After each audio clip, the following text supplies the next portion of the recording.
یہ دعویٰ کر دے کہ یہ بندوں کو نہیں لے کے جا رہے، پتہ نہیں کون لے کے جا رہے، کلیئر کریں، ہمیں بتائیں کون سا ادارہ ہے جو ہمارے بندوں کو لے کے جا رہا ہے، ہمارے ورکرز کو لے کے جا رہا ہے۔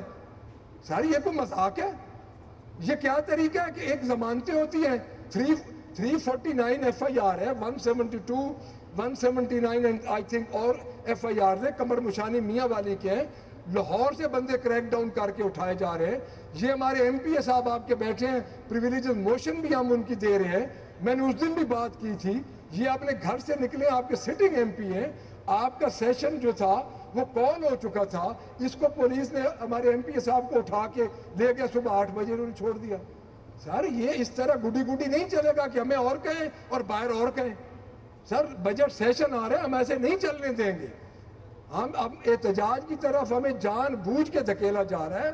ہم یہ چاہتے ہیں کہ ہمارے ساتھ انصاف ہو، ہم بالکل رعایت نہیں مانگتے، لیکن ہمارے ورکرز پہ، ہمارے لیڈرز پہ اگر اس قسم کے یہ کریں گے ہمیں میں ایک اور بات سر کرتا ہوں، منسٹر صاحب ہیں، ہم تیسرا ٹینور ہے، ہمیں اتنا یہ بتا دیں کہ یہ کام یہ نہیں کر رہے، بس جو ادارے کر رہے ہیں پھر ہم ان کی طرف منہ کریں۔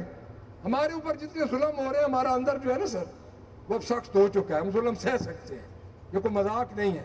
اگر یہ کہیں جی کہ آپ کی پولیس ٹھیک کام کر رہی ہے، اگر یہ کہیں جی ادارے ٹھیک کام کر رہے ہیں، تو پھر یا ذمہ داری لیں ان بندوں کی، ہمارے ورکرز کی، تو یا سر یہ کہیں کہ ہمارا کوئی واسطہ نہیں، اس پاکستان میں پنجاب میں کوئی رول آف لا نہیں ہے، کچھ بھی نہیں ہے، آپ جانیں، آپ کا کام جانیں، آپ کو اٹھانے والے فلاں فلاں ادارے ہیں، ہمیں سر کم از کم کلیئر تو کیا جائے۔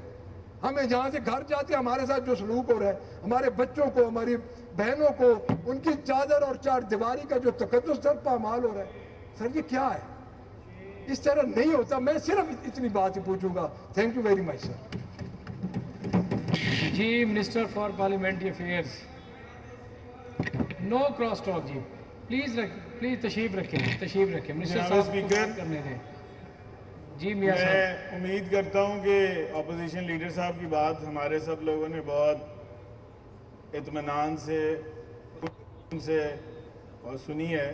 اب جب میں بات کروں گا تو یہ کراس ٹاک نہیں کریں گے اور بات سنیں گے ان کے لوگ، میں امید کرتا ہوں۔ جی میاں صاحب بالکل اسی طرح۔ عرض یہ ہے جناب اسپیکر کہ 9 مئی کا جو واقعہ ہے نا، اس کو یہ جو مرضی بھی کہیں، وہ پاکستان کی تاریخ میں ایک سیاہ باب کی طرح ہمیشہ یاد رکھا جائے گا۔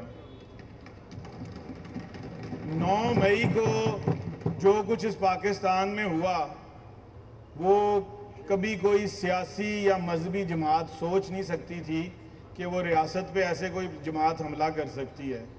کیا وہ جو فوجی تنصیبات تھیں جن پہ حملے کیے گئے، کیا وہ جو شہداء کی نشانیاں تھیں جس پہ حملے کیے گئے، کیا وہ جو قائد اعظم محمد علی جناح کا گھر تھا جہاں کور کمانڈر لاہور رہتے تھے، وہ ہندوستان میں تھا جہاں پہ جس طرح حملہ کیا گیا؟ آج بھی وہ فوٹیج لوگوں کے ذہنوں میں پوری طرح سے نقش ہیں، جو دیکھی گئیں اور دکھائی گئیں کہ کس طرح وہاں پہ آگے لگائی گئیں، توڑ پھوڑ کی گئی۔ تو اس طرح تو جناب اسپیکر کوئی ریاست، کوئی ملک نہیں چل سکتا۔